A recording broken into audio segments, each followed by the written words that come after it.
Good morning. Morning, sir.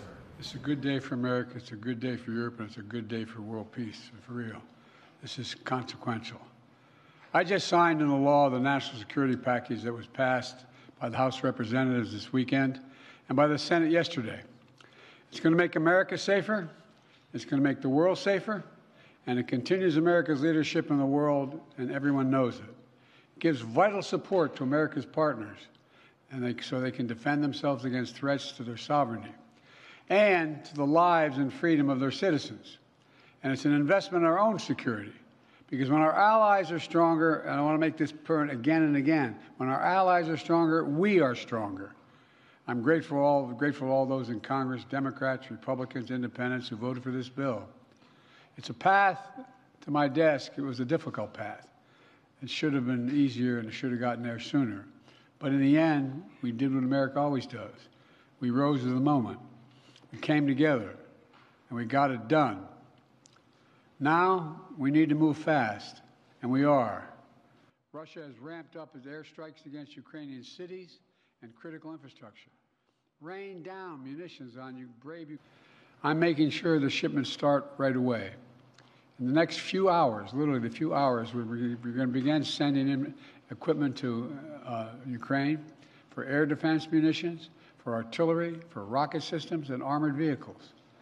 You know, this package is literally an investment, not only in Ukraine's security, but in Europe's security, in our own security. We're sending Ukraine equipment from our own stockpiles. Then we'll replenish those stockpiles with new products made by American companies here in America. Our allies in Europe and around the world who've constantly been asking me, are we going to step up? We're not going to walk away, are we? We're all standing together against this brutal dictator. As I've argued for months, this is directly in the United States' national security interest.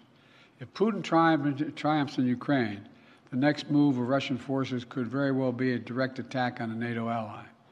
And you all know full well that invoking Article 5 of the North Atlantic Treaty would be the first thing that comes to mind, which declares an attack on one as an attack on all. If Putin attacks a NATO ally like he's attacking Ukraine today, we'd have no choice but to come to their aid, just like our NATO allies came to our aid after the September 11th attacks here. That's why we're supporting and surging support now to Ukraine, to stop Putin from drawing the United States into a war in Europe and in the future. In the next few hours, literally the few hours, we're going to begin sending in equipment to Ukraine. You know, Putin started this war believing he could easily break the will of the people of Ukraine.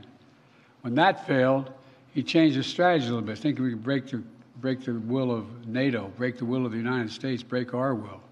Well, he's failed again. America stands with our friends. We stand up against dictators. We bow to no one, certainly not Vladimir Putin.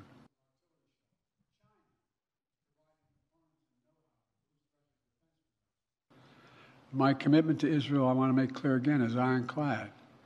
The security of Israel is critical. It will always make sure that Israel has what it needs to defend itself against Iran and terrorists it supports. And with this aid, the United States is going to help replenish Israel's air defense and provide other critical events so Iran can never carry out the destruction it intended with its attack 10 days ago. But at the same time, this bill significantly increases humanitarian assistance we're sending to the innocent people of Gaza who are suffering badly. They're suffering the consequences of this war that Hamas started. And we've been working intently for months to get as much aid to Gaza as possible.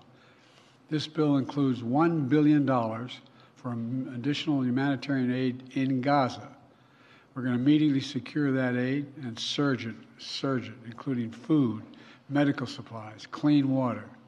And Israel must make sure all this aid reaches the Palestinians in Gaza without delay. And everything we do is guided by the ultimate goal of bringing these hostages home, securing a ceasefire, and setting the conditions for an enduring peace. Humanitarian aid in Gaza. We're going to immediately secure that aid and surge it.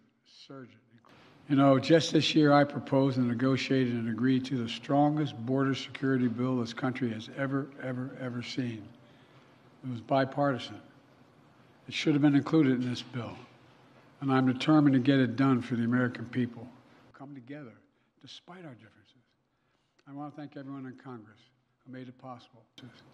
I want to thank everyone in Congress who made it possible, especially the bipartisan leadership. Speaker of the House Mike Johnson, Leader Jeffries, Leaders Schumer and McConnell. They don't always agree, but when it matters most, they stepped up and did the right thing. And I mean this sincerely. History will remember this time. History will remember this moment. Will this turn the tide for Ukraine, Mr. Biden? Will you ban TikTok if it doesn't get sold, Mr. President? Would you ban TikTok?